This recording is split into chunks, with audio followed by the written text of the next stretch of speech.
hyper ému après. Il était vraiment ému. Tu sais, pour moi, c'est un géant. Tu sais, c'est un géant. C'est une figure paternelle.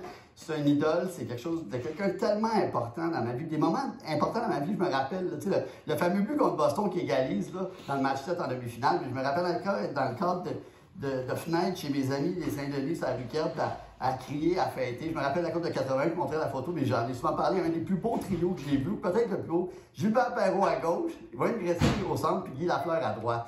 Et avant que Perreault se brise la jambe en demi-finale, mais quel trio dominant. Coupe Canada 81. Oui, Coupe Canada, exactement. Et des moments, je me rappelle, je veux le dire quand même, en 2001, il y a 20 ans avec Sébastien Velo, on avait animé pendant 2-3 jours une tournée des anciens Canadiens qui jouaient au hockey-ball, qui rencontraient des gens au mois de septembre. Et on dormait à Mallon-Saint-Sauveur et on avait eu un souper. Puis je m'étais assis à côté de Guy.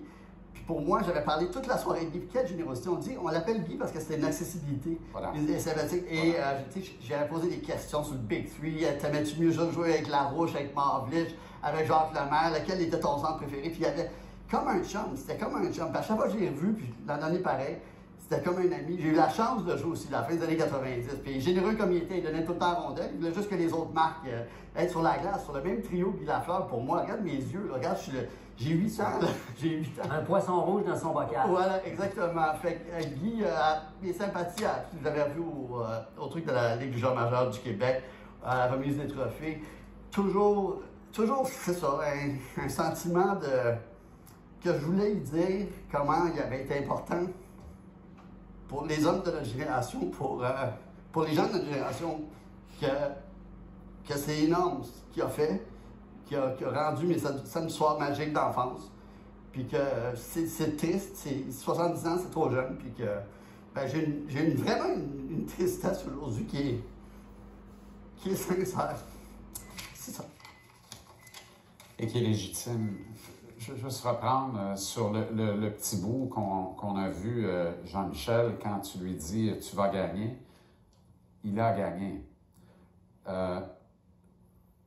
Les héros, les géants ne perdent pas, ils ne perdent jamais. Et on ne perd pas une bataille contre le cancer. La grande faucheuse se la joue salope à l'occasion, puis elle vient nous ramasser, prétendument parce que c'est l'heure. Mais on ne perd pas. On se bat farouchement, on reste bien droit, debout, on fait face. Il a gagné. Il a gagné. Donc ton souhait, quelque part, est exaucé. Il a encore gagné, en fait. Il a toujours gagné. Biz. La fleur, tellement enracinée au Québec qu'on l'avait cru éternelle, la fleur s'est finalement fanée le jour de la Terre, tout en dignité dans son jardin secret. En tant que fan des Nordiques, il m'a souvent fait rager quand il déjouait Daniel Bouchard avec son maudit tir bas le long du poteau. Guy Lafleur, un magnifique ailier, dans le sens littéral du terme, avec ses ailes. Il décollait le long de la bande, en décampant en droite, s'envolant crinière au vent, avant de décocher un missile du cercle de la mise en jeu. Cette image cristallise tout Guy Lafleur, la vitesse, l'élégance, la puissance et la saine arrogance. Le démon blond était un rebelle grisé par la vitesse, un bon vivant qui aimait les gens, une constitution exceptionnelle, une pièce d'homme qui pouvait même se permettre le luxe d'en griller une en 2 périodes. Et ça, si on peut avoir l'image de la régie là-dessus, son goût pour la fumée ne date pas d'hier. On voit une photo ici où, à la suite de la Coupe Memorial, c'est le premier ministre Bourassa qui lui allume son cigare. Alors, après s'être fait allumer par le premier ministre du Québec, Guy a lui-même enflammé tout le Québec avec les Canadiens. Un démon dont les cornes et le front n'ont jamais supporté de casque. Il a aussi combattu les siens, ces démons, personnels et familiaux. Toujours avec humanité, nous rappelant que les demi-dieux aussi peuvent être vulnérables. Étincelle de la Révolution tranquille, Maurice Richard a relevé la tête en même temps que le Québec des années 50. Grâce à Maurice, on pouvait regarder les Anglais francs dans les yeux, enfin. Taureau taciturne, numéro 9, faisait le travail sur la glace. Pour lui, c'était suffisant. Héros national malgré lui, hors la glace, il ne disait mot, même s'il n'en pensait pas moins. Guy, c'est le digne fils de Maurice. Après le numéro 9, le numéro 10, c'est la suite chronologique et logique.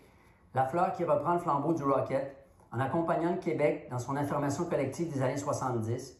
Après avoir relevé la tête, le Québec francophone peut maintenant prendre la parole, tout en confiance et en exubérance, avec son démon blond.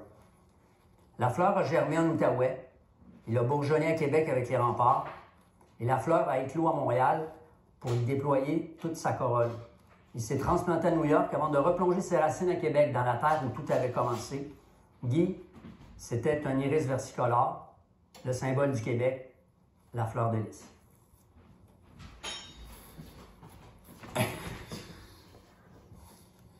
Bon week-end. Vous aussi. Mes sympathies à la famille et à tout le Québec. Maxime Lapierre au retour.